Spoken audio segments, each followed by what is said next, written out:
Hi all, അസ്സലാമു അലൈക്കും.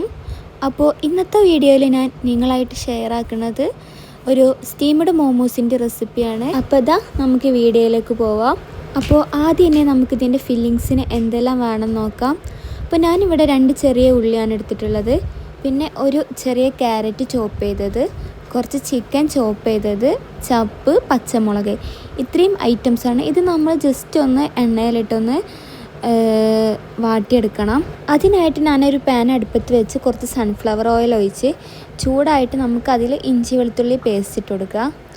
നിങ്ങൾക്ക് വേണമെന്നുണ്ടെങ്കിൽ ചിക്കൻ ഡയറക്റ്റ് ക്രഷ് ചെയ്തിട്ട് ഇട്ട് കൊടുത്താൽ മതി. ഞാനിവിടെ ചിക്കനും ഫില്ലിങ്സും എല്ലാം ഒന്ന് ജസ്റ്റ് ഒന്ന് വാട്ടിയിട്ടാണ് ചേർത്ത് കൊടുക്കുന്നത്. ഡയറക്റ്റ് നമുക്ക് അങ്ങനെ ചേർത്തെടുത്തിട്ട് അങ്ങനെയും ഇത് തയ്യാറാക്കി എടുക്കാൻ പറ്റും. അപ്പോൾ അതാ ഞാനൊരു പാനിലേക്ക് ഇഞ്ചി വെളുത്തുള്ളി പേസ്റ്റ് ഇട്ട് കൊടുത്തിട്ടുണ്ട്. ജസ്റ്റ് ഇതൊന്ന് വാടി വരുമ്പോൾ നമുക്ക് ബാക്കിയുള്ള ഐറ്റംസ് എല്ലാം ഇട്ട് കൊടുക്കുക. അടുത്തതായിട്ട് നമ്മൾ പച്ചമുളക് ചെറുതാക്കി അതിനെ ചേർത്ത് കൊടുക്കുക. ഇനി ഇതാ ഈ വലിയ ഉള്ളിയും ചോപ്പ് ചെയ്ത് വെച്ച ക്യാരറ്റും ചിക്കനും ചപ്പും എല്ലാം ഓരോന്നോരോന്നായിട്ട് ചേർത്ത് കൊടുക്കുക. ഇത് വല്ലാതെ അങ്ങ് കുക്ക് ചെയ്തെടുക്കൊന്നും വേണ്ട, ജസ്റ്റ് ഒന്ന് വാട്ടിയെടുത്താൽ മതി. എല്ലാം ഒന്ന് മിക്സ് ചെയ്തതിന് ശേഷം നമുക്ക് ഫ്ലെയിം ഓഫ് ചെയ്യാം. അപ്പോൾ അതാ ഫില്ലിങ്സ് ഇവിടെ റെഡി ആയിട്ടുണ്ട്. ഇനി ഇതൊന്ന് ചൂടാറി വരണം. ഇതിൽ നമ്മൾ ചോപ്പ് ചെയ്തിട്ട ചിക്കന് ആദ്യം ഒന്ന് പുഴുങ്ങിയെടുത്തേക്കാണ്. അപ്പോൾ അതിൽ നമ്മൾ ഒരു ചെറിയ കഷ്ണം മാഗി ക്യൂബ് ചേർത്തിട്ടാണ് പുഴുങ്ങിയിട്ടുള്ളത്. അപ്പോൾ ഇതിൽ നമ്മളൊരു കുറച്ച് ഉപ്പിട്ടാൽ മതി. ആ ചിക്കൻ്റെ സ്റ്റോക്ക് നമ്മൾ ഇതിലേക്ക് ഒഴിച്ചു കൊടുക്കണം. ഇനി ഇതൊന്ന് മാറ്റി വെച്ചിട്ട് നമുക്കിതിൻ്റെ ഷീറ്റ് റെഡിയാക്കി എടുക്കാം. അപ്പോൾ ഞാനിവിടെ നേരത്തെ മാവ് സെറ്റാക്കി വെച്ചിട്ടുണ്ട്. അപ്പോൾ ഇതാ ഇതിനായിട്ട് ഞാനിവിടെ 1.5 ഗ്ലാസ് മൈദമാവാണ് എടുത്തിട്ടുള്ളത്. ഇളം ചൂടുള്ള വെള്ളത്തിൽ ആവശ്യത്തിന് ഉപ്പും ചേർത്ത് കുഴച്ചെടുത്തതാണ്. സാധാരണയായിട്ട് ചപ്പാത്തിയൊക്കെ ഉണ്ടാക്കുന്നത് പോലെ ചെയ്തെടുത്താൽ മതി. മാവ് വല്ലാണ്ടങ്ങ് ലൂസായി പോവാണ്ട് ശ്രദ്ധിച്ചാൽ മതി. അപ്പോൾ ഇതാ നമ്മളിവിടെ ഇതിനെ പരത്തിയെടുക്കാതെയാണ് ചെയ്തെടുക്കുന്നത്. ഇതുപോലെ ബോൾസ് ആക്കിയിട്ട് നമ്മൾ പ്രസ്സിലൊന്ന് അമർത്തിയെടുക്കണം. എന്നിട്ട് ഇങ്ങനെ അമർത്തി കൊടുത്തിട്ട് നമുക്ക് വേണ്ട ഷേപ്പിൽ ഇതാക്കിയെടുക്കുക. സാധാരണയായിട്ട് മോമോസ് ഉണ്ടാക്കുമ്പോൾ നമ്മൾ പരത്തിയെടുത്തിട്ടാണ് ഉണ്ടാക്കല്. ഇതിവിടെ ഞാൻ പ്രസ്സിലാണ് ചെയ്തെടുക്കുന്നത്.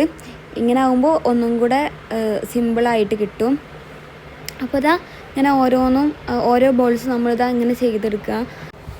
ഓരോ ബൗൾസിനും നമുക്ക് ഇതിൽ പ്രസ്സിൽ നന്നായിട്ടൊന്ന് അമർത്തിയെടുത്തിട്ട് നമ്മൾ അതിൽ ഫില്ലിങ്സ് നടുവിൽ ഫില്ലിങ്സ് ഇട്ടെടുത്തിട്ട് നമുക്ക് ആ മാവിനെ ഒന്ന് റൗണ്ട് ചെയ്തെടുക്കണം. അപ്പോൾ അതിനായിട്ട് നമ്മളവിടെ നന്നായിട്ട് പ്രസ് ചെയ്ത് കൊടുക്കുക. അപ്പോൾ അവിടെ നന്നായിട്ട് അമർന്ന് കിട്ടും. എന്നിട്ട് നമ്മളതൊരു പൂ ഷേപ്പിലാക്കി എടുക്കുകയാണ് വേണ്ടത്. അപ്പോൾ ഇത്രയും സിമ്പിളായിട്ട് തന്നെ നമുക്ക് മോമോസിൻ്റെ ഷേപ്പ് ആക്കിയെടുക്കാൻ കഴിയും.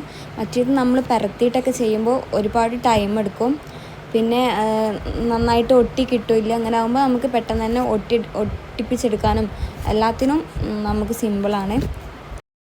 അപ്പോൾ ഇതാ നമ്മളെല്ലാം ഇവിടെ സെറ്റാക്കി വെച്ചിട്ടുണ്ട്. ഇനി ഇത് നമുക്ക് ഇതിന് സ്റ്റീം ചെയ്തെടുക്കുകയാണ് വേണ്ടത്. അതിന് ഞാൻ ഇവിടെ സ്റ്റീമറൊന്ന് ചൂടാക്കി എടുക്കുകയാണ് ചെയ്യണത്. കുറച്ച് ഓയിൽ തടവിയിട്ട് വിട്ട് കിട്ടാൻ വേണ്ടിയിട്ടാണ്, പാത്രത്തിൽ ഒട്ടിപ്പിടിക്കാതിരിക്കാൻ വേണ്ടിയിട്ടാണ് നമ്മൾ ഓയിൽ തടവണത്. ഇനി നമ്മൾ ഓരോന്നും അതിലേക്ക് ഇങ്ങനെ ഇറക്കി വെച്ച് കൊടുക്കുക. എന്നിട്ട് ഒരു 15 മിനിറ്റൊക്കെ കഴിഞ്ഞിട്ട് നമുക്കൊന്ന് തുറന്ന് നോക്കാം, ആയണോ നോക്കാം.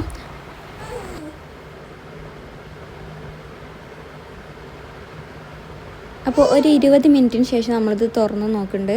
അപ്പോൾ എല്ലാം ഇവിടെ റെഡി ആയിട്ടുണ്ട്. ഇനി നമ്മൾ ചൂടാറിയതിന് ശേഷം ഇത് സെർവ് ചെയ്യാം. അപ്പോൾ നിങ്ങളെല്ലാവരും ഒന്ന് ട്രൈ ചെയ്ത് നോക്കുക. ഇഷ്ടപ്പെട്ടാൽ കമൻറ്റ് ചെയ്യുക. അപ്പോൾ അടുത്തൊരു വീഡിയോ ആയിട്ട് വരുന്നത് വരെ ഇൻഷാ അല്ലാഹ്, അസ്സലാമു അലൈക്കും.